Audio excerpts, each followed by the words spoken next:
Have you ever looked at a sports headline and just thought, okay, that's not just a big number, that's really a statement? Oh, absolutely. Sometimes one deal just shifts the whole landscape. Exactly. Because sometimes a single deal can, well, it can completely rewrite the rule book for how teams value talent, especially young talent. Mm-hmm. Well, today we're doing a deep dive into precisely one of those moments, a real game changer. The Jacksonville Jaguars' recent signing of Travis Hunter. Yeah, this one definitely turned heads. It's not just another massive contract, right? It feels like a profound shift in how rookie deals get structured, particularly for guys who aren't quarterbacks. Yeah, It sets a new benchmark. it really does. So we're going to unpack all the insights from that Yard Barker and field-level media piece. Jaguars signed Travis Hunter to a reported 4-year, $46.65 a deal. Our mission today, to really dissect the details of this historic contract, explore the unique talent that is Travis Hunter, and look at the bold moves the Jaguars made to even get him.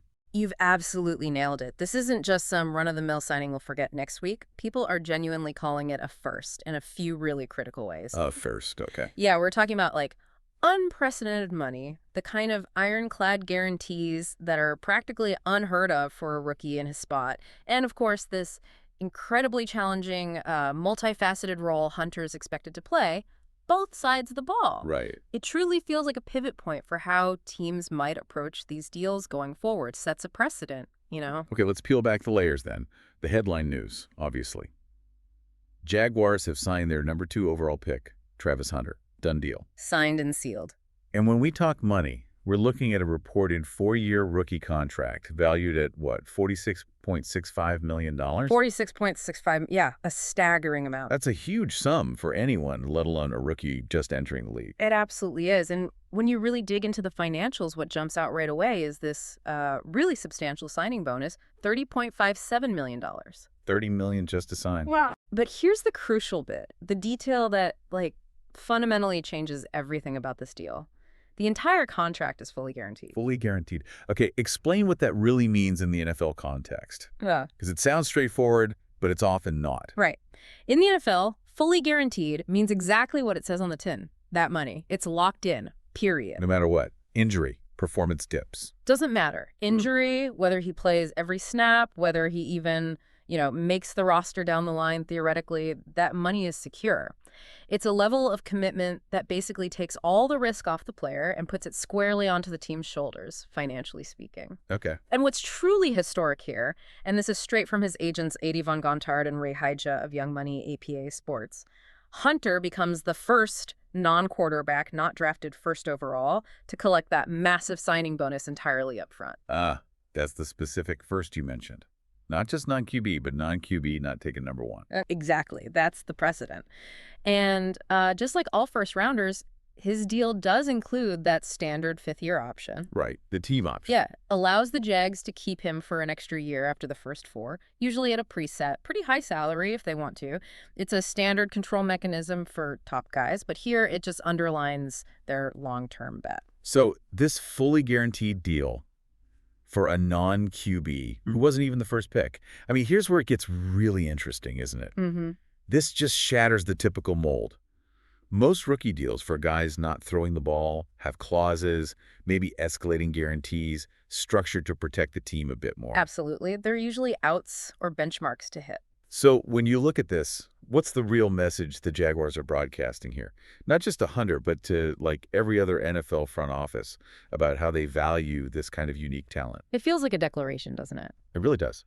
Less contract, more declaration. It's precisely that.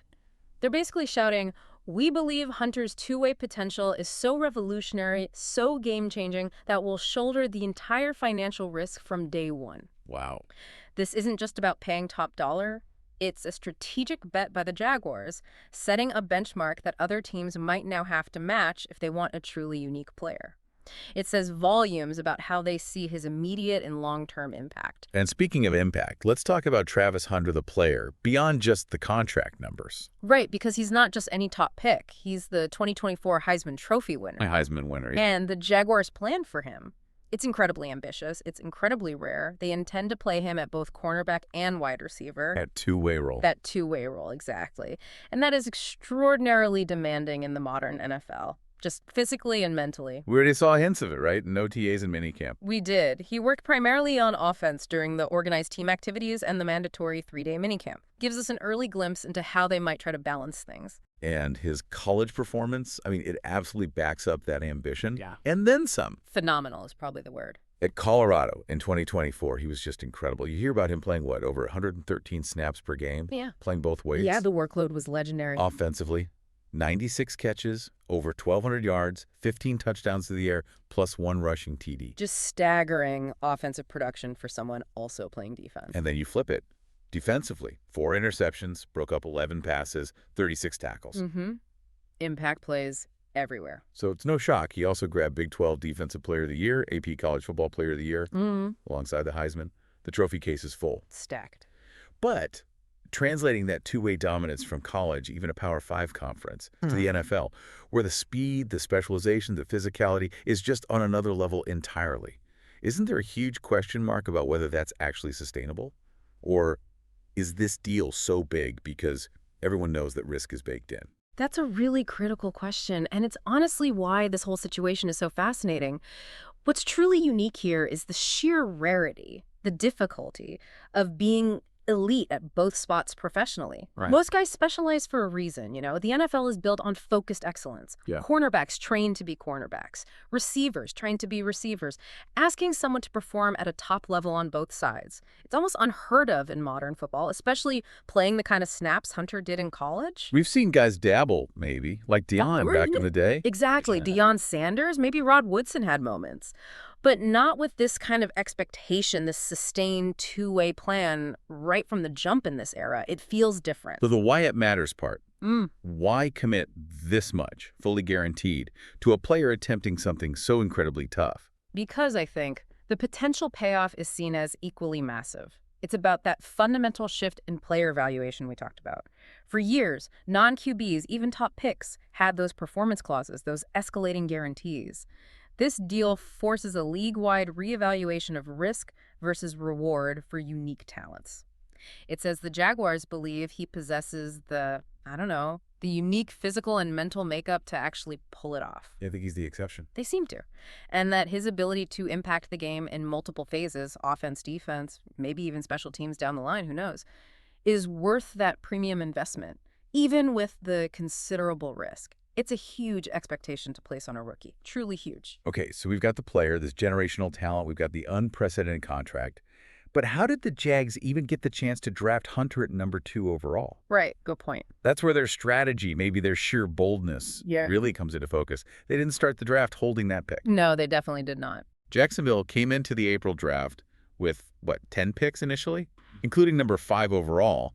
So they were already positioned high, but not that high. And this is where you see their conviction. They clearly identified Hunter as their guy, a must-have talent in their eyes. They weren't going to risk someone else grabbing him at 2, 3, or 4. Exactly. They weren't content to wait and see if he fell to 5, so they moved up.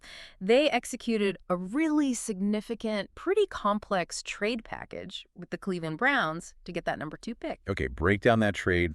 What went where? All right, so to get that number 2 pick to select Hunter, the Jaguars traded away quite a bit. They sent the 5th overall pick and the 36th overall pick, their second rounder in that draft. Okay, so 2 high picks right away. Plus a 4th round pick, number 126 in the next draft, 2025. And here's the big one, their 1st round pick in 2026. Oof. A future first. That always stings. That's a massive piece of future capital. It's huge. It signals immense belief in the player you're getting now. So in return for all that, the Jags received the number 2 pick, obviously, plus a 4th rounder, number 106, and a 6th rounder, number 200, from the Browns in that same draft. So they got a couple of picks back, but giving up a future first on top of those high present-day picks. Yeah. That's an enormous cost, right? It basically screams, we absolutely had to have this guy no matter the price. That's exactly the message it sends. What is that kind of aggressive move, that huge investment of draft capital on top of the historic contract? What does it tell us about how the Jags view Hunter? It feels like they weren't just drafting a player, they were anointing him almost, betting the future on him. They really have gone all in. And if you connect this to the bigger picture, like we've been saying, Travis Hunter's rookie contract isn't just big for him or the Jags. It genuinely sets a new NFL record for a non-quarterback not taken first overall. It's actually a record. Yeah, this isn't just talk. It's been widely reported in, breaking news segments highlighting just how significant this is league-wide. And it got done pretty quickly, too, didn't it? Compared to some other first-rounders. It did. It's interesting context, actually. While Hunter's deal is done, signed, sealed, delivered, there are still a couple of other 2025 first-round draft picks left unsigned as we record this, like Cincinnati Bengals defensive end Shamar Stewart and Denver Broncos cornerback Jetty Barron. Their deals aren't finalized yet. So the fact Hunter's deal, this complex, record-setting deal, got done relatively fast. Yeah, it just further emphasizes its unique nature, and Yeah. maybe the Jags' urgency to lock him down and make that statement feels pioneering. It really does. This whole situation, Mm. the player, the contract structure, the trade to get him, it's so much more than just numbers on a page, isn't it? Absolutely. It's a huge declaration of value by Jacksonville, Mm. a massive strategic bet on a truly singular talent, and maybe, just maybe, a signpost for how the NFL might evolve its approach to paying its young stars. Mm-hmm. It feels clear the Jaguars didn't just sign a player. They signed the player they believe can change their franchise. And they use a contract that fundamentally challenges the norms, secured through a really high-stakes maneuver. Couldn't have put it better myself. This isn't just a big deal for Travis Hunter. It really feels like a statement about the future of valuing talent in the entire league. And this really raises an important question, maybe something for you, the listener, to sort of chew on after this. What might Hunter's groundbreaking contract actually mean for future negotiations? Think about the next highly talented non-quarterback rookie coming out, especially if they have a unique, versatile skill set like Hunter's. Does this become the new asking price? Exactly. Could this significantly shift player power towards the athletes? Or will it fundamentally change how teams approach investment strategies, especially in the first round? I mean, imagine if every top 5 non-QB pick starts demanding this level of upfront, fully guaranteed money. Yeah, can every team even afford that kind of risk? That's the question. Could it set an unsustainable precedent, maybe especially for smaller market teams? Could it make it even harder for them to compete for top draft talent if fully guaranteed deals become the expected norm for non-QBs too? It's a really fascinating ripple effect to consider. It feels like a true potential paradigm shift in the making, all sparked by this one deal. Absolutely. The future of rookie contracts might just have experienced its biggest tremor yet with this one. Well, thank you for joining us on this deep dive into one of the most talked about and maybe one of the most truly transformative deals in recent NFL history.